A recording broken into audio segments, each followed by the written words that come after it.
título da mensagem, se você está anotando, é Guiados pelo Espírito. Esse é o título da mensagem. A gente vai estar conversando hoje à noite sobre como que deveria ser o nosso estilo de vida quando a gente tem Jesus no nosso coração e a gente tem uma vida diária de problemas, de desafios, de decisões que a gente precisa tomar, de situações que a gente precisa medir, de pessoas que a gente tem que perdoar, de problemas que a gente tem que lidar. Como que deveria ser a nossa interação com Deus diante de todos os desafios diários que a gente tem, e não só desafios, como também decisões e situações que aparecem, né? A gente não vai falar só de problema, porque eu creio, queridos, que a nossa vida, apesar de que o pessimista pode dizer que a vida é resolver problema, eu não acho isso. Eu acho que problemas fazem parte da vida, mas Deus chama para que a gente possa construir algo nessa terra. Deus não quer que a gente fique só pedalando para não se afogar. Não, o Espírito Santo ele quer que a gente construa coisas. Por exemplo, Ele quer que você construa uma família. Ele quer que você construa um ministério, algo que você vai fazer nessa terra para construir o reino de Deus. Deus quer que você abençoe pessoas. Deus quer que você prospere, seja numa empresa, seja trabalhando nela, seja liderando ela, seja abrindo ela. Deus quer que em todas as áreas da nossa vida a gente possa não só ter alegria e felicidade, não só ter prosperidade, mas que a gente tenha sucesso. Mas esse sucesso ele precisa ser medido com os parâmetros de Deus, não com os parâmetros do homem. Eu tenho certeza que ninguém aqui vai errar se eu fazer uma pergunta. Se eu fazer a seguinte pergunta: o que é sucesso para uma pessoa que não conhece a Deus? Provavelmente quase todos vocês vão falar a mesma coisa. Vão dizer, é ter dinheiro, fama, poder e aparecer bem na foto. Ok.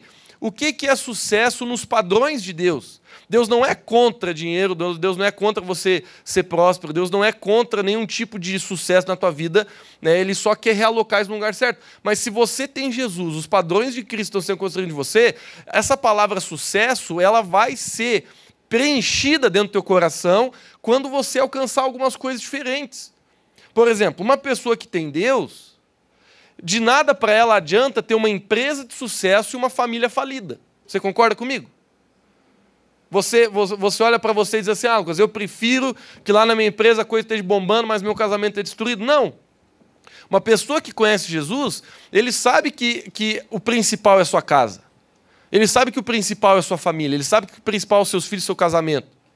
Uma pessoa que conhece a Deus, ela sabe que o que mais importa na sua vida é o seu relacionamento com Deus. Porque todas as coisas que a gente vê aqui um dia passarão. Por exemplo, até essa igreja um dia vai passar. Tudo que a gente constrói aqui, a gente tem que aproveitar para construir agora, porque a gente está construindo pessoas no reino. Mas essa igreja um dia não vai mais existir. Quando Jesus voltar, a comunidade cristã de Tacílio Costa não vai mais ter propósito, porque ele vai estabelecer o seu reino na terra. Agora, é isso que eu quero trazer para você nessa introdução, queridos. Dentro de nós muda o conceito de sucesso se a gente serve a Deus ou não. Agora, o título da minha mensagem hoje é como a gente ser guiado pelo Espírito Santo para a gente ter esse sucesso. Lá em Romanos capítulo 8, versículo 14, esse é o primeiro versículo da noite que eu quero ler. Romanos 8, 14, tem um versículo maravilhoso que fala sobre quem é guiado pelo Espírito. Então vamos lá. Romanos 8,14. Se você está anotando, anota aí. Olha só o que a Bíblia diz. Porque todos os que são guiados pelo Espírito de Deus são filhos de Deus. Sabe, quando eu leio a Bíblia, existem algumas frases que a gente lê que a gente acha que Deus está estabelecendo uma condição. Mas a gente interpreta errado quando a gente pensa assim, porque, na verdade, muitas frases estão estabelecendo só uma lei espiritual, não estão estabelecendo uma condição. Por exemplo, eu vou dar outro versículo que não tem nada a ver com a nossa mensagem, só para te explicar o que eu estou querendo dizer. Tem um versículo que diz assim, que não é todo aquele que diz Senhor, Senhor, que será salvo, mas aquele que faz a vontade de meu Pai que está nos céus. Quando a gente lê esse versículo, a gente acha que Deus está brabo lendo a bula para a gente. A gente acha que ele está falando assim, o negócio é o seguinte, vocês ficarem levantando as mãos e dizendo Senhor, Senhor, não adianta nada. Porque o que importa é fazer o que nós estamos falando. A gente, por algum motivo, tenta interpretar esse versículo, se a gente não cuidar, como se Deus estivesse estabelecendo uma condição. A gente pensa assim, parece que a gente está levando uma mijada.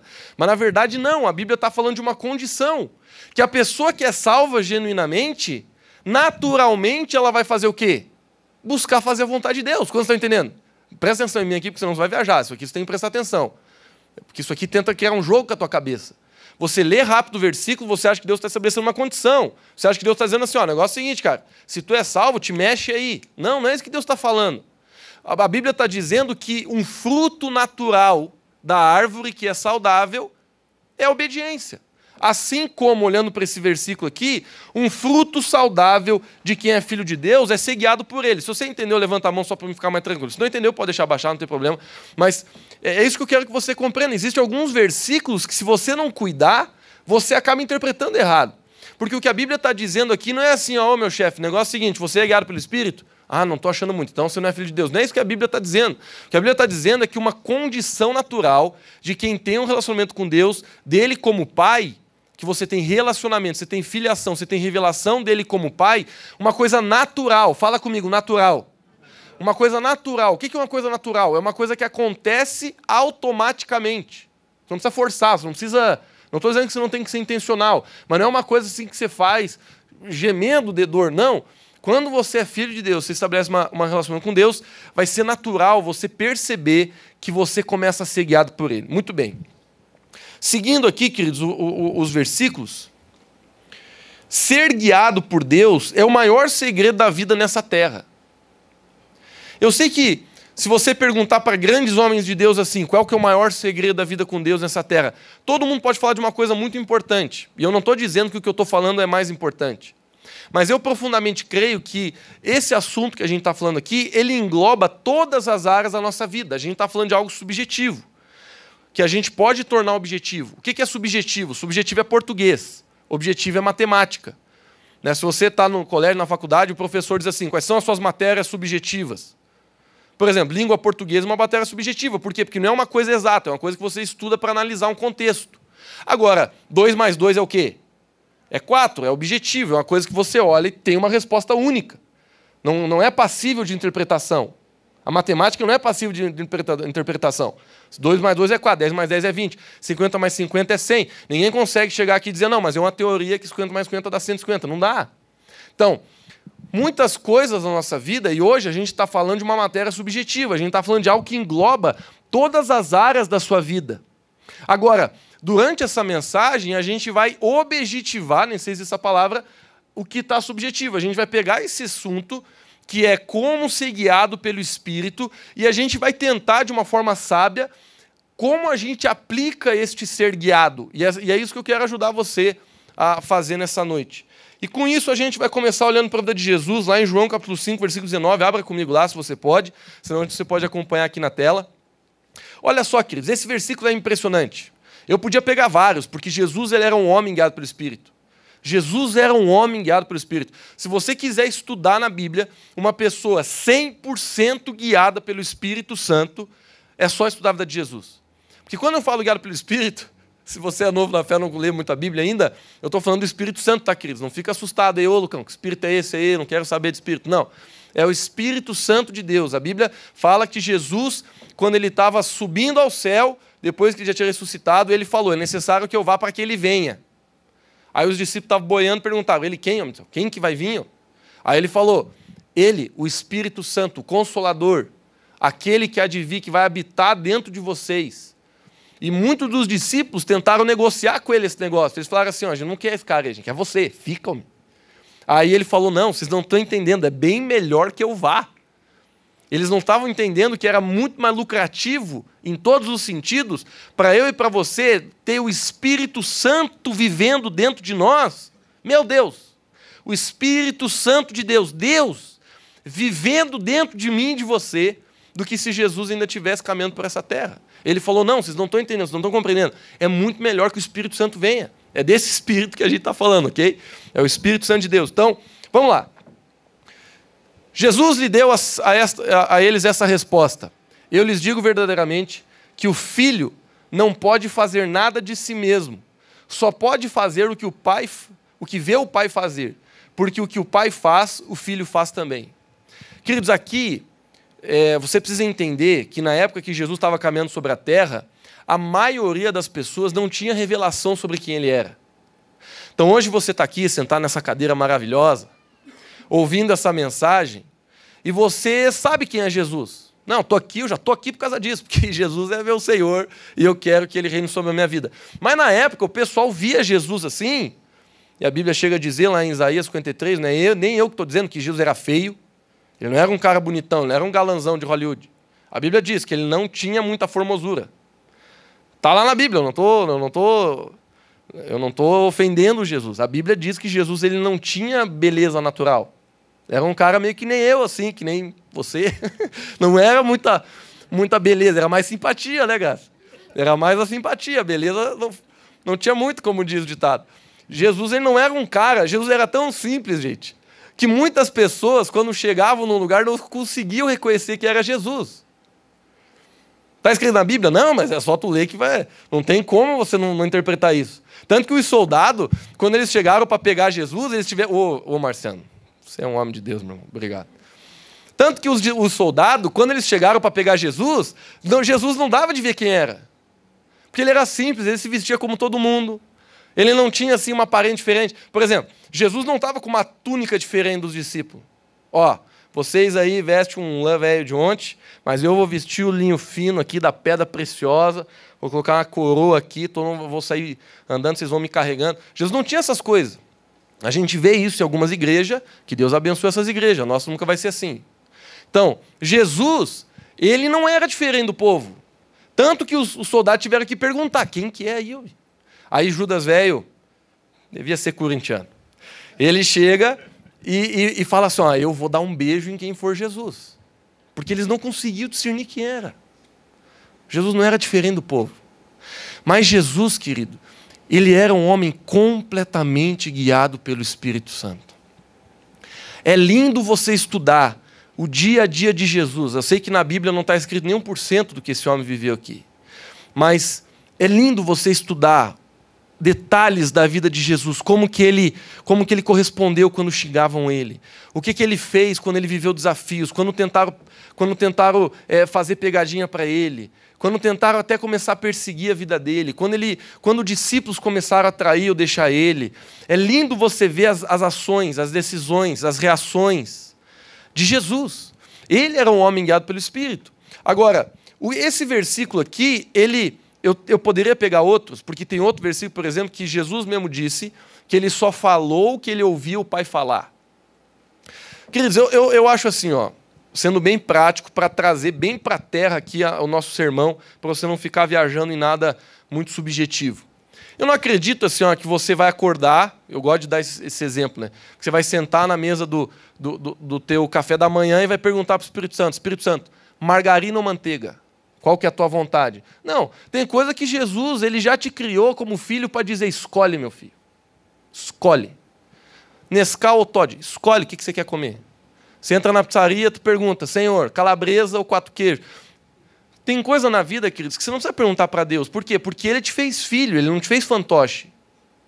Por exemplo, na área emocional, Deus ele colocou a Bíblia para dizer, escolha um marido, escolha uma esposa que se encaixe nesses padrões.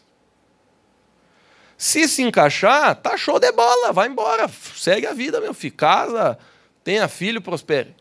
Agora tem muita gente que gosta de dizer assim, não. Senhor, qual que é a sua vontade? Eu sei porque eu já fiz muito isso. Então, eu não estou dizendo que a gente não deve orar, porque essa decisão é a mais importante da vida, mas eu só estou querendo ensinar um princípio para você. Deus te fez filho, e em muitas áreas da nossa vida, Ele ama tanto você que Ele permite que você expresse o seu desejo e a sua vontade. Quando é dentro do princípio. Entendeu? Você vai comprar uma roupa. Você não precisa perguntar para Deus, Deus, posso comprar essa roupa? A não sei que você não tenha dinheiro, né? Daí o Espírito Santo vai dizer, meu filho, tu não tem dinheiro. Mas se você está tudo certinho e está podendo comprar roupa, a única coisa que Deus pode te falar com muito carinho é se aquela roupa estiver sensual.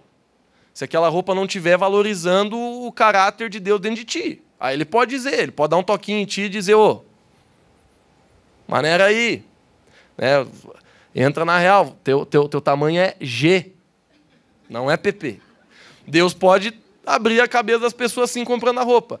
Mas se você está entre o verde e o vermelho, Deus ele vai dizer, escolhe você. Então, o que eu estou querendo dizer, queridos? Deus, eu quero deixar isso claro porque muitas pessoas elas têm criado uma teologia em que Deus ele não valoriza o que a gente sente, o que a gente pensa, o que a gente quer. Sabe, quando Deus fala que Ele quer que você morra para você mesmo, Ele está falando do teu pecado. Ele está falando do teu desejo de ser vingativo, Ele está falando do teu desejo de falar mal de alguém, Ele está falando do teu desejo de ser impuro sexualmente, Ele está falando do teu desejo de ser ganancioso, Ele está falando do meu desejo de muitas vezes não amar, Ele está falando de tudo aquilo que vai contra o princípio da palavra e da natureza de Cristo. Mas Deus não está querendo que você literalmente jogue fora tudo que tu pensa, não. Agora, muita gente diz assim, você vem para Jesus, meu amigo, não vai sobrar nada de você. Não é isso. Jesus ele quer que você jogue na cruz tudo aquilo que pode te afastar dele. E às vezes, se é dinheiro, ele vai mandar tu dar dinheiro. Mas não é porque o dinheiro é ruim, é porque você tomou a decisão de botar ele na frente de Deus. Você está entendendo ou não? Então, a questão não é o que ele está fazendo, é o porquê. Porque se aquilo que ele precisa mexer dentro de você trata com coisas do teu coração, ele vai entrar na área que ele quiser, se você permitir. E isso vai ser bom para mim e para você. Agora, voltando, queridos. Jesus era um homem guiado pelo Espírito. Então, a partir de agora, eu quero falar de 5 áreas. 5. Onde a gente precisa desenvolver para a gente ser guiado pelo Espírito. Eu sei que provavelmente pouca coisa eu vou falar que você não ouviu. Mas, querido, isso aqui é tão importante, porque eu quero ser bem prático. Para você ser guiado pelo Espírito Santo, a primeira coisa que a gente tem que fazer é orar e ler a Bíblia.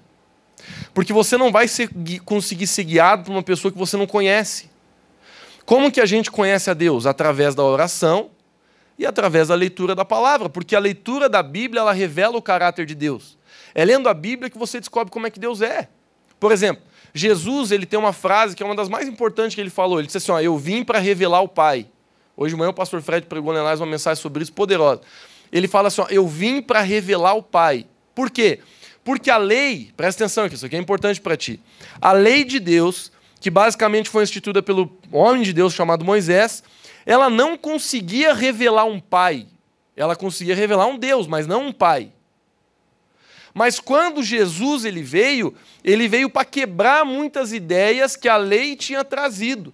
E construir dentro de nós a ideia de que Deus, ele não é um Deus brabo, ranzinza, que está querendo te punir. Ele é um pai que quer restaurar você e que quer ajudar você.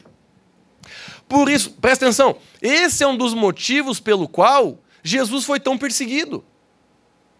Porque uma vez chegaram para ele e falaram assim, mostra-nos o Pai. Aí Jesus falou, vocês estão andando comigo há tanto tempo e vocês não conhecem o Pai? Aí ele disse assim, quem vê a mim, vê o Pai.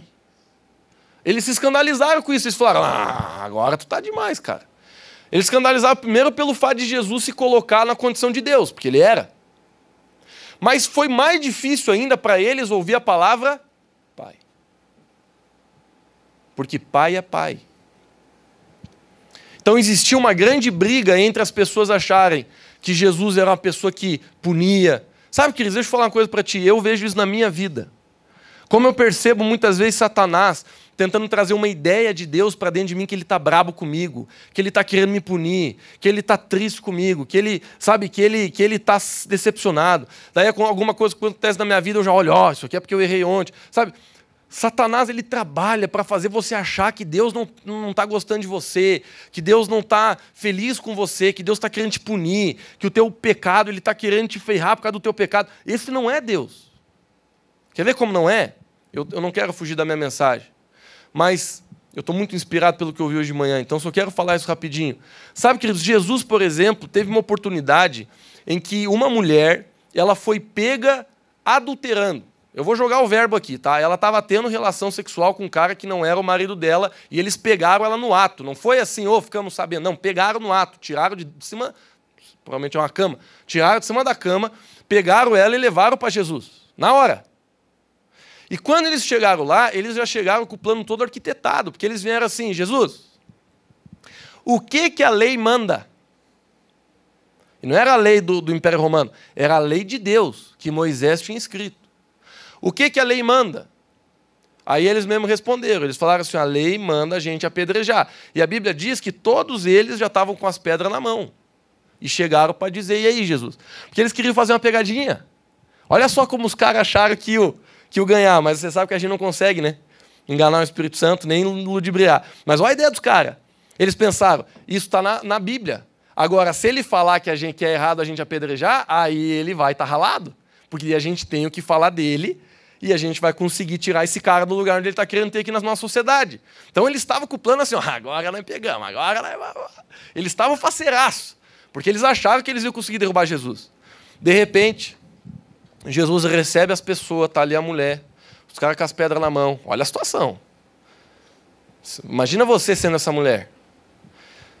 Você sabendo, rapaz, agora eu vou morrer. Porque não era pedrinha, essas britas que a gente encontra no estacionamento. Era tijolão, gente. Afundava crânio. Era 10 pedradas, matava. Estevão foi morto assim no livro de Atos. Lê a sua Bíblia, você vai ver que Estevão, um apóstolo cheio do Espírito Santo, uma história linda. Primeira vez que eu li, eu chorei muito, porque revela o caráter de um cristão verdadeiro. Estevão foi morto. Foi morto a pedrada. Está lá no início do livro de Atos. Resumindo, a Bíblia diz que Jesus se abaixou e escreveu alguma coisa no chão. A Bíblia não diz o que é. É uma das dúvidas que todo mundo tem. Tem gente que traz teoria, que ele escreveu os pecados da galera, mas a Bíblia não está dizendo. O que a Bíblia não diz claramente, a gente não pode afirmar com certeza. Mas tem gente que fala, ele escreveu isso, escreveu aquilo. A gente não pode afirmar. Se você já ouviu alguém pregar sobre o que Jesus escreveu, ok, mas não dá de afirmar. Ok? Beleza. Aí Jesus disse assim, quem aqui nunca errou, atire a primeira. De repente, bum, uma pedra na cabeça da mulher. Jesus olhou e falou, o que deu, homem? Ele falou, dessa distância eu não queria ir. Não, tô brincando. Isso aqui é a piadinha. É a piadinha da noite aí. Vamos voltar para a palavra. Então, Jesus perguntou, quem nunca errou, que atire a primeira pedra. Olha que coisa interessante, queridos. Um detalhe que a Bíblia escreve que eu não prestava atenção, depois prestei. Desde o mais velho até o mais moço, eles começaram a largar as pedras. Porque o camarada que tem um pouco mais de idade, pifou mais na vida. Então, o cara do mais velho, ele já largou na hora. Já vazou, porque ele sabia que ia sobrar para ele. E desde o mais velho até o mais moço, não sei quantas pessoas estavam lá, mas no mínimo umas 20, 30, começaram a largar e uma a uma foi saindo. Jesus olha para a mulher e diz assim, onde é que estão aqueles que te acusam? Ela falou, foram todos embora. Aí Jesus, que era a única pessoa do recinto que não tinha pecado e tinha o direito de tacar a pedrada, ele não tacou. Ele olhou para ela e disse assim, tampouco eu vou te acusar. Ele diz assim, agora levanta-te, vai e não peques mais. Não é só vá, é não peques mais. Mas ele falou, vá e não peques mais. Por que essa mulher saiu de lá com a força, com a autoridade e com o poder para não se prostituir mais? Porque ela conheceu o amor do seu Pai. Por isso que não adianta, gente, pessoal que está pecando, eu estou pecando. Por isso não adianta você chegar com uma pedrada em mim e dizer assim, Lucão, se endireita isso, não vou acertar na tua fonte. Isso não resolve o plano de ninguém. Julgar as pessoas não resolve o plano de ninguém. Diminuir as pessoas não resolve o plano de ninguém. Ficar punindo, ficar diminuindo, isso não resolve o plano de ninguém. A única coisa que resolve o teu problema é você conhecer o amor do teu Pai. Amém, queridos? Outra parábola de Jesus é do filho pródigo. Não preciso falar porque você conhece, ator de direito, essa parábola. Parábola eram histórias que Jesus contava. Ele inventava histórias para ele poder falar de coisas que ele queria. Isso era uma parábola, não é uma história verídica. Ele inventou. E ele inventou uma história. Ele disse, certo rapaz, na verdade a parábola do filho pródigo é sobre um pai, não é sobre um filho pródigo, mas ele fala lá, certo filho, vou resumir aqui, queridos. Pediu que tinha direito por herança, no outro dia pediu para ir embora, abandonou o pai, abandonou a família, considerou como morto. A Bíblia diz que ele se retira, que ele gasta aquilo adoidamente, ele rejeita, ele desonra. Foi horrível o que ele fez para aquela família. Só que a Bíblia diz que ele chegou, que o dinheiro acabou, que veio grande fome sobre a terra e que o único trabalho que ele tinha conseguido para não morrer foi para cuidar de porco. Jesus, sendo judeu, para quem que ele estava contando essa história? Para os judeus. O judeu tem da sua tradição nem chegar perto de porco, porque eles consideram um animal imundo. Então, olha só, Cristo, presta atenção. Jesus, ele de forma intencional, está contando uma história de um camarada que se rebelou de forma completamente horrível e caiu num lugar onde ele estava no pior lugar que ele podia estar, porque ele não estava só num trabalho desonroso que era cuidar de porcos, ele estava num trabalho que, para a sua cultura, era considerado imundo, impuro, terrível. A Bíblia diz que ele desejava comer aquela comida, de tanta fome que ele tinha. E quando ele fez isso, ele lembrou do seu pai. E ele disse: vou voltar para a casa do meu pai. Lá, até os seus funcionários têm comida sobrando. Aí ele ensaiou o discurso, ele disse assim: mas eu não vou chegar lá querendo reinar sobre a parada. Eu vou chegar lá dizendo assim: Senhor, pai, me recebe só como um dos teus empregados, não como filho. Queridos, o resto da história é maravilhosa, porque a Bíblia diz que o filho, dentro do trote dele, voltando para casa, quando o pai vê ele de longe, a Bíblia não diz que ele olhou de longe e falou assim: tá voltando, miserável. Tá vendo? E aí, como é que foi no mundo lá? Como é que foi lá? Foi bom ou foi ruim? Eu falei. A Bíblia não diz que o pai fez isso. A Bíblia não diz que o pai fechou as portas e falou assim: não, agora deixa eu pensar para ver se eu deixo você entrar. Fique aí penando um pouco aí. Quando eu ver que você chorou 1 litro de água, daí eu decido. Não, queridos, a Bíblia diz que o pai saiu correndo em direção ao filho. Correndo. Chegou no filho, abraçou o filho. Quando o filho começou a falar o discurso, ele interrompeu. Não deixou o filho falar. Ele disse assim: não, filho. Ele abraçou, mandou vir roupa nova, mandou vir anel, mandou vir sandália. O que significa essas 3 coisas? Roupa significa teu caráter, tuas vestes, o que você anda fazendo. Fala de Jesus restaurando a sua santidade, o seu caráter, restaurando o seu ser, roubando, tirando de você a culpa, a condenação, fazendo você novo mais uma vez. O que simboliza o anel? Simboliza autoridade, porque dentro da cultura da época, quem podia mandar dentro da casa de gente rica era quem tinha o anel da família. Se eu fosse muito podre de rico, se eu fosse dormir lá em casa, eu te dava um anelzinho e dizia: se você andar com esse anel que tá tranquilo. Vai chegar os capangas aí, vão te olhar torto, você diz: copo de leite, eles vão trazer. Porque você tem autoridade dentro da casa. Eu sei que, talvez um pouquinho diferente disso que eu falei, mas era mais ou menos isso. E o que é a sandália do pé? Propósito. Por exemplo, a Bíblia diz lá em Efésios capítulo 6 que a gente deve se revestir da armadura de Deus. Tem uma hora que ela fala para calçar as sandálias do Evangelho. Por que sempre quando a Bíblia fala do que a gente está calçando, está falando do nosso propósito? Está falando da missão que Deus nos deu. Então, o Pai restaurou as vestes, restaurou a autoridade e restaurou o propósito, o destino e o propósito daquela pessoa na terra. Agora, por que eu gastei, queridos, praticamente 10 minutos da nossa mensagem aqui para te falar coisa até que não estava no script? Porque você só vai conhecer o coração do Pai lendo a Bíblia. Entendeu? Por isso que o nosso primeiro ponto de hoje, prometo que nos outros eu vou acelerar, se você não lê a Bíblia, se você não medita na palavra, se você não ora, você não vai conhecer o coração de Jesus. E quando você estiver num problema que você precisa ser guiado pelo Espírito, você não vai ser guiado pelo Espírito, você vai ser guiado pela sua carne. Você vai ser guiado pelo que você pensa, você vai ser guiado pelo que tu acha, mas tu não vai conseguir ser guiado pelo Espírito. Por exemplo, se uma pessoa te ofende, machuca você, se você não sabe o que a Bíblia diz a respeito disso, se você não conhece o amor de Deus e o quanto Ele te perdoou, você vai ter tanta dificuldade de perdoar aquela pessoa simplesmente porque você não conhece o caráter perdoador de Jesus.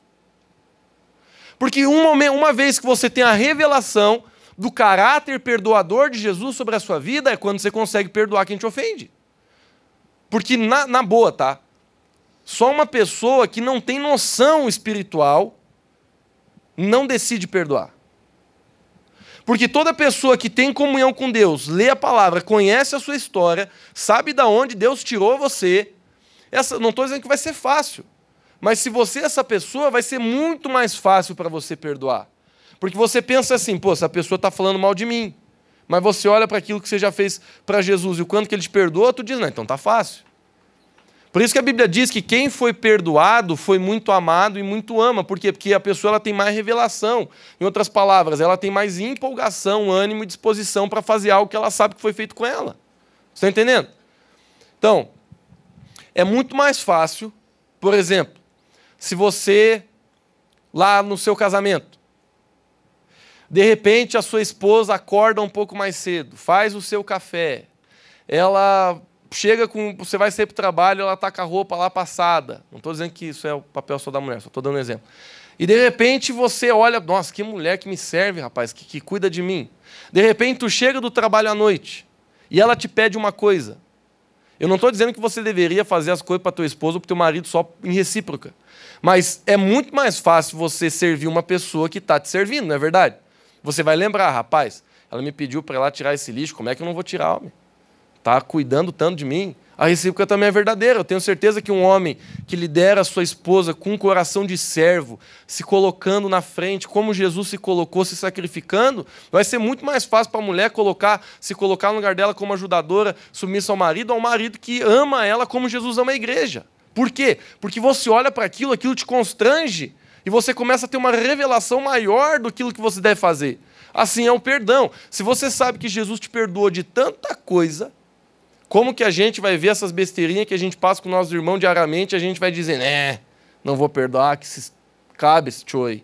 A gente não vai fazer isso, porque a gente vai fechar os olhos e vai dizer, ô Jesus, o Senhor tanto me perdoou, eu estava já direcionado, já estava destinado, já estava ralado, já estava condenado, não tinha mais o que eu fazer, não tinha obra, não tinha cesta básica que eu pudesse entregar para ser salvo, e o Senhor morreu numa cruz por mim, para me libertar, para me curar, para me salvar, para me transformar. E agora eu vou ficar negando perdão? Não vou. Fala para você mesmo, não vou. Diz aí, fala, não vou, de nenhuma maneira, não vou. Porque Jesus já te amou tanto, já te perdoou tanto. Então, queridos, para fechar, se a gente não conhece a palavra de Deus, se a gente não gasta tempo em oração, sozinho, não estou falando aqui da igreja não conta, tá? Que na igreja é bom, te ajuda, mas não é o que conta mesmo. O que conta mesmo é você fazer isso sozinho. Ninguém te pediu, ninguém te cobrou, ninguém te incomodou. Você fez porque tu quis e porque você quis fazer. É esse tipo de busca que traz maturidade para a sua vida. E aí você vai começar a ser dirigido pelo Espírito Santo. Tem gente que acha assim, Lucas, eu pensei que tua mensagem ia ser diferente, cara. No início da mensagem você falou como ser dirigido pelo Espírito. Você achou que ia ser mais ou menos assim, tu fecha os olhos e alguma coisa vai te levando. Assim. Não, querido. Ser dirigido pelo Espírito é muito mais racional do que você imagina. Ser dirigido pelo Espírito é uma decisão de obediência. Não é um feeling. E eu sei, daqui a pouco eu posso entrar nisso, que muitos momentos na nossa vida a gente tem que buscar esse feeling do Espírito Santo. Mas ser dirigido pelo Espírito, na maioria das vezes, é você conhecer a vontade dele e tomar a decisão de obedecer. Bom, a segunda coisa que eu queria citar, que para a gente ser guiado pelo Espírito, eu preciso buscar a minha identidade de filho amado de Deus. Semana retrasada eu falei sobre identidade aqui na igreja, não sei quem estava, mas é uma mensagem que eu considero muito boa. E sabe, queridos, uma coisa que eu escrevi aqui, ó, ninguém que se preocupa muito com o que os outros pensam consegue ser guiado pelo Espírito Santo. Eu vou falar de novo essa frase. Ninguém que se preocupa muito com o que os outros pensam consegue ser guiado pelo Espírito Santo. Sabe por quê? Porque você vai ser guiado pelo que as pessoas pensam de você. Então, se você não tem a sua identidade firmada em Cristo, você constantemente vai estar buscando agradar as pessoas ao seu redor, e isso vai te impedir de ser guiado pelo Espírito Santo. Quantos estão entendendo o que eu estou querendo dizer? Porque eu posso me aprofundar se você quiser, mas eu não tenho muito tempo. Então, entenda o que eu estou querendo dizer. A falta de identidade, ela gera dentro de você tensões para você fazer coisas para se sentir valorizado, amado, em meios que você não deveria. Então você vai tentar aparecer, você vai tentar ter, você vai tentar ser, para você tentar se sentir valorizado. Quando Jesus, pelo seu amor, ele já faz a gente sentir a coisa mais valiosa desse mundo. Se sentindo filho de Deus verdadeiramente, a gente supre cada um dos buracos da nossa alma. Agora, é importante a gente compreender que a gente precisa desenvolver essa identidade em Cristo. Porque senão, você sempre vai ter os teus valores adulterados dentro de você e você não vai conseguir ser guiado pelo Espírito. Você não vai conseguir ser guiado pelo Espírito nos teus valores, nas tuas prioridades. Se você vai comprar uma coisa, você pode facilmente ser enganado pela sua falta de identidade comprando um carro, comprando uma roupa, comprando alguma coisa, adquirindo algum bem. Porque em vez de você estar ali sendo guiado pelo Espírito ao você fazer aquilo, você está sendo guiado pela sua falta de identidade. Aí tu pensa assim, não, eu vou me endividar, eu nem que se rale, nem que eu entre no cheque especial, nem que eu pague 100% de juro, mas eu vou comprar esse carro, porque se eu tiver esse carro, eu vou me sentir melhor, eu vou parecer mais bonito, eu vou estar melhor. Então eu vou comprar, não importa o que aconteça, eu vou comprar, o juros está baixo, eu vou comprar. Aí tu faz isso, o que acontece? Você toma uma decisão errada, você entra numa coisa que não deveria entrar, você se complica de uma forma que não deveria complicar, e se você for bem sincero, você só fez isso porque você não se sente amado o suficiente. Quanto você entende o que eu estou querendo dizer? Isso aqui se manifesta em qualquer área da vida. Eu estou falando de uma simples para que você possa extrapolar para as outras. Se eu e você não temos identidade, facilmente seremos guiados pelo nosso ego, facilmente seremos guiados pelo que a gente pensa, pelo que a gente quer, mas a gente não vai conseguir ver a vontade de Deus, a gente não vai conseguir ser guiado pelo Espírito. Por exemplo, eu gosto de dar uns tiros assim louco. Uma pessoa que não tem identidade, ela não consegue ser guiada pelo Espírito na sua vida emocional. De repente, uma pessoa começa a te trovar no WhatsApp, e porque você não tem identidade e não se dá valor, você facilmente se entrega. Você facilmente, eu não estou falando só para gente solteira aqui, tá? Você facilmente começa a ceder. Você facilmente começa a dar valor para aquilo que está acontecendo. E aí, porque você não tem identidade, você não sabe quem você é, porque uma pessoa está te elogiando, porque uma pessoa está falando umas besteiras na tua vida, porque alguma pessoa está falando alguma coisa, porque você não tem essa identidade construída, você não vai conseguir ser guiado pelo Espírito nessa situação. E aí você vai ser guiado mais uma vez pela sua falta de identidade. Você não vai conseguir dizer, não, bloquear essa pessoa de uma vez porque eu sei quem eu sou, eu conheço bem a mulher que eu estou casado, conheço bem o homem que eu estou casado. Tem gente que você olha para a mulher, ela já está com um rolo de macarrão, tu diz, não, é melhor eu bloquear. Estou brincando nessa parte aí, foi só para dar uma risadinha. Mas o que eu estou querendo dizer, queridos, é que se a gente não constrói identidade, em diversas áreas da nossa vida, a gente vai visualizar dificuldade em ser guiado pelo Espírito. Terceiro, para você ser guiado pelo Espírito, você precisa aprender a confiar e descansar. Repete comigo, confiar e descansar. Queridos, muitas vezes Deus vai nos pedir coisas que vão nos custar. Ouça isso. Essa é a parte da mensagem que talvez você vai dizer, ô Lucão, pula para outro ponto. Mas não vou. Quando nós somos guiados pelo Espírito, em muitos momentos da nossa jornada com Deus, Ele vai pedir coisas que vão nos custar. Eu não estou falando de dinheiro. Apesar de que em algumas situações pode até ser dinheiro. Mas não é o meu foco. Vão nos custar. Um homem que me vem na mente agora é Abraão. Deus deu uma promessa para ele, deu um filho para ele. A história é longa, não vou contar. Mas chegou um dia na adolescência desse rapaz que Deus chega para ele de uma hora para outra e fala, agora vai lá, sobe no morro, pega uma faca e crava no coração do tio. Oferece para mim, entrega para mim. Eu te dei, eu quero te tomar. Eu imagino, queridos, como que a mente dele ficou, mas a Bíblia de forma até assustadora mostra que Abraão não teve nenhum tipo de resistência ao mandamento de Jesus. De Deus, ele pega o filho, caminha junto com os seus servos até o alto desse cume desse monte. Alguns dizem que foi 3 dias de caminhada, apesar de a Bíblia não descrever isso. Chegaram lá em cima, o filho não era burro nem nada, perguntou, pai, eu estou vendo aqui que tem madeira, estou vendo que tem para acender aqui fogo, estou vendo que tem tudo que a gente sempre traz para sacrificar a Deus. Mas e cadê a oferenda? Aí Abraão diz, Deus vai prover. Ele estica o menino, amarra o menino, faz tudo o que tinha que fazer, assim como ele fazia com animais, porque ele nunca tinha sacrificado uma pessoa, mas Deus tinha pedido. E ele, quando ele levanta o facão para descer no couro do bicho, a Bíblia diz que o anjo velho chega a ligar um turbo no final da reta para chegar a tempo. Porque ele estava tão decidido a obedecer a Deus, leia na sua Bíblia. Não está dizendo que tem um turbo, mas eu vejo um turbo lá. Porque a Bíblia diz que o anjo gritou. O anjo chegou dizendo assim, não, meu filho, para. Agora a gente está vendo que tu é bagual velho. Que tu não nega fogo. Que tu, quando fala, faz. Que o teu coração é provado diante do Senhor. Eu sei que são outras palavras, mas o significado é esse. E aí, no mesmo momento que ele falou isso, se mexeu ali uma ovelhinha no arbusto. E Deus mostrou, agora sacrifica ela ali, tira teu filho daí. Deus provou o coração de Abraão. Mas sabe, queridos, ser guiado pelo Espírito muitas vezes vai custar coisas para a gente. Eu, na minha vida, estou vivendo uma fase que o Espírito Santo de Deus está me pedindo algumas coisas. E está custando, gente. Está custando muito. Muito. Mas se a gente quer ter prosperidade, se a gente quer ter sucesso na nossa vida, se a gente quer ver Deus fazer tudo o que Ele quer fazer através de nós, pague o preço. Porque o preço verdadeiro já foi pago por Jesus na cruz. O que a gente faz aqui é corresponder ao que Ele fala. Tem gente que prega um evangelho diferente. Se você quiser para essa igreja, vá. Nem estou dizendo que aqui em Otacílio está ela. Mas tem um monte de igreja que eu vejo que está pregando uma coisa diferente. Não. Fica tranquilo, não tem preço nenhum para pagar. Você pode viver do jeito que você pode viver aí. O sangue de Jesus é suficiente. Levanta as mãos, vamos para frente. Exalta o nome do Senhor. Tenta não pecar e vamos embora. Não é esse evangelho que eu creio. Porque não é isso que eu leio na Bíblia. Eu não posso pregar uma coisa que não está na Bíblia. E eu deixo dizer mais uma coisa, queridos. Pratico tudo no meu coração, a gente vai para o próximo ponto. Se você quer ser guiado pelo Espírito, não ache que tudo vai ser do jeito que tu quer. Muitas coisas Deus vai pedir e vão te custar. Às vezes Deus pode pedir um relacionamento para você. Às vezes Deus pode pedir uma área de pecado onde você ama e você não quer abandonar. Às vezes Deus ele vai fazer um rebuliço na tua vida. e que te vai custar muito, muito caro.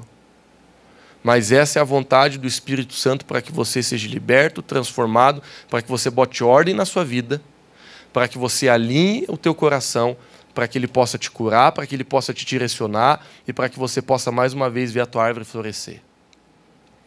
Talvez você esteja aqui nessa noite e você diz, Lucas, por que minha árvore não está florescendo? Eu te falo com todo carinho, talvez é porque você precisa ser guiado pelo Espírito Santo de uma forma que vai te custar. Por exemplo, você acha que não custa levantar mais cedo para orar? Principalmente aqui na região da Lajaica, da Mures, frião velho que vem em junho. Você acha que não custa para a gente todo dia você separar 1 hora para você ler a Bíblia? Talvez você tenha que abandonar uma coisa que você queria para você ter essa prioridade. Você acha que não custa para a gente muitas vezes decidir ter uma vida de oração onde a gente vai ter que remodelar todo o nosso cotidiano?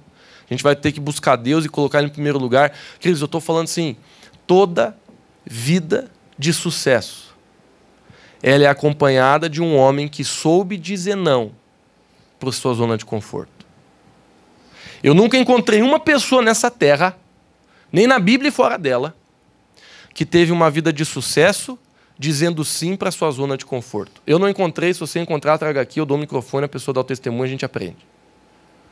Mas eu nunca vi, e provavelmente nunca vou ver, alguém que vai ter sucesso, vai ter uma família de sucesso, um casamento de sucesso, uma empresa de sucesso, uma vida com Deus de sucesso, um ministério de sucesso, que fez aquilo que o carne mandou fazer, que ficou na zona de conforto, que a zona de conforto mandou ficar. Eu nunca vi. Existe um preço e esse preço precisa ser pago.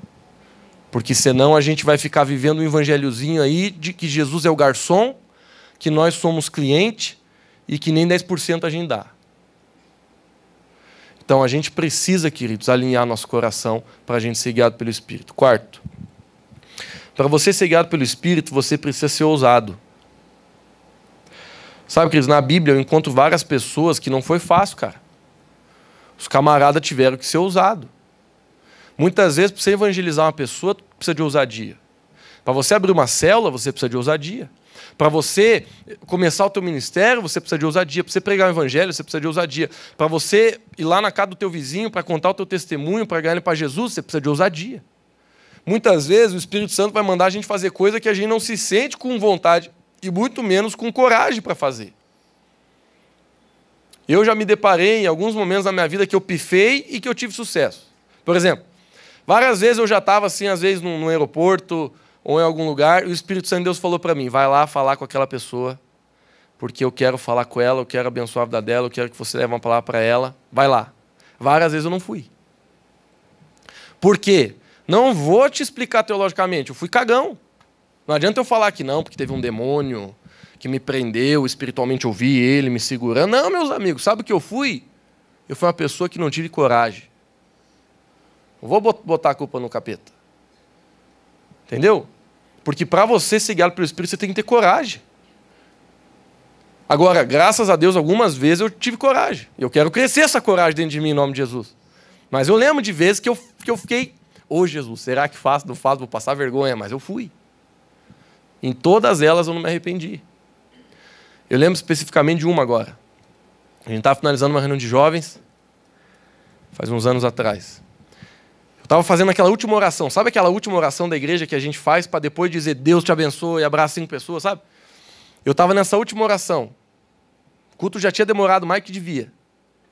E aí, enquanto eu finalizava a oração, o Espírito Santo me mostrou uma menina adolescente, de basicamente uns 17 anos, que tinha tentado se matar aquela semana e que eu precisava chamar ela para orar com ela. Deus me falou que era uma menina adolescente que tinha tentado se matar aquela semana. E aí eu tinha 10 segundos para decidir se eu ia fazer isso ou não ia. Queridos, foi 10 segundos que durou 1 hora dentro de mim. Porque eu pensava assim, ó, é o meu ego. Porque eu sou orgulhoso e agora quero chegar aqui com essas palavras de conhecimento. Ó, tem uma menina aqui. Eu falei, deve ser o meu ego, deve ser o meu ego. De repente, outra parte de mim, e se não for? E se realmente é Deus que está te revelando, e você precisa realmente fazer isso, porque se você não fazer, uma pessoa pode se matar essa semana. Queridos, eu decidi, eu falei, ó, que vai dar eu não sei. Porque daí a cabeça pira, né? E eu pensei, e se eu falar e ninguém vir para frente? Aí vai ficar aquele negócio assim, ó, Lucão, na próxima vez você acerta. Mas eu lembro, queridos, que eu falei assim, amém. Eu disse assim, gente, não quero que ninguém vá embora. Não sei se vai fazer sentido para alguém, mas eu, finalizando essa reunião, o Espírito Santo me falou, menina, você tem entre 15 e 17 anos, você tentou se matar essa semana e você não quer continuar mais com a tua vida, Deus quer ministrar você, não quero te expor, mas eu quero que você saia do seu lugar, venha aqui à frente, porque a gente quer orar por você. Queridos, deu uns 10 segundos, nada. Deu uns 15 segundos, nada. Eu falei, fui obediente, Senhor. Não veio. Daqui a pouco uma menina saiu do meio. Ela não conseguiu nem chegar. Ela já chegou se cambaleando, assim, caiu no chão chorando. Aí veio umas meninas orar com ela. Naquela hora, primeiro eu fiz um ufa. E depois eu pensei assim, imagina se eu não faço. O que eu estou querendo dizer para você, querido, é que Deus ele precisa de gente corajosa. A gente está gravando, eu nem quero ralar com a nossa gravação usando essas palavras, mas se a gente continuar sendo cagão, essa cidade não vai ser transformada. Se você continuar vivendo dentro dos teus medos, das tuas inseguranças, não deixar Jesus tratar com aquilo que você tem medo, me perdoe, mas você não vai conseguir chegar no potencial que Deus tem para você. Porque uma das maiores marcas que o Espírito Santo de Deus está na vida de uma pessoa é que ela fica mais corajosa. Eu não estou dizendo que o medo vai embora. Eu morro de medo por um monte de coisa. Mas a gente começa a desenvolver uma coragem. A gente começa, eu vou falar de Jesus para aquela pessoa assim. O corpo diz não vai, a barriga diz não vai, mas você diz eu vou. Você tem um ataque epiléptico, você vai com o ataque. Porque você confia no Senhor teu Deus e você busca autoridade, você busca coragem. Quem quer coragem na vida, levanta a mão. Sabe o que dizer? Eu estou falando, não estou falando isso só para te ajudar. Às vezes, eu vejo que eu sou muito medroso. Até porque minha personalidade, ela me ajuda a ser medroso. Eu sou um cara introvertido. Então, às vezes, eu quero... não, Jesus. Não, me deixa aqui quietinho. Mas eu e você, se a gente quer ser guiado pelo Espírito, a gente precisa de coragem. Para finalizar, o último princípio da noite. Para você ser guiado pelo Espírito, você precisa honrar e respeitar suas autoridades. Sabe, queridos, uma coisa que eu estou aprendendo na minha vida é que Deus ele sempre vai levantar pessoas que podem liderar a gente à vontade de Deus. Tem várias vezes na minha vida que eu não tinha uma direção para mim, mas eu entendi que Deus trouxe a direção dele através de outra pessoa. Então a igreja local é um lugar de hierarquia espiritual. Aqui dentro você tem um pastor, você pode encontrar uma pessoa que ajuda você na sua caminhada cristã, que a gente chama de discipulador. Você pode participar de uma célula, você pode ter um líder de célula que pode te ajudar. Eu não estou falando que você é mais ou menos importante, mas existe uma hierarquia espiritual pelo qual você pode ficar debaixo, te proteger, te ajudar, te conduzir. E a gente não consegue ser guiado pelo Espírito se a gente não quer estar debaixo de autoridade espiritual. Muitas pessoas, e eu falo isso com carinho, mas muitas pessoas, até por causa da insegurança, da cultura que viveram dentro de casa, elas não conseguem abrir o coração para ninguém. Elas não conseguem contar com ninguém. Não. Eu, Jesus, até o fim. Mas sabe, queridos, Jesus, ele mesmo colocou você dentro de uma igreja para você poder contar com uma, duas pessoas. Não estou falando que você vai contar com todo mundo aqui, mas vai ter alguém que, se você permitir, vai se aproximar de você, vai começar a andar com você, vai começar a dar risada com você, e daqui a pouco, quando você vê, tu não está mais sozinho na vida, tu não está mais passando pelas tuas coisas sozinho, você não está tendo que decidir sozinho as coisas, você tem ajuda. A gente não consegue ser guiado pelo Espírito se a gente não está disposto a ser guiado por outras pessoas. E a verdade é que muitos de nós, a gente pensa assim, não, beleza, se Deus falar, hang loose. Mas se outra pessoa falar, não. Sai fora. Esse não é o Espírito de Deus. Jesus mesmo, ele falou que nós deveríamos pedir ajuda, andar com pessoas, andar debaixo de autoridade espiritual. Porque senão a gente não vai conseguir cumprir nosso chamado e cumprir nossa carreira. Queridos, essa foi minha mensagem. Quero convidar você a ficar de pé.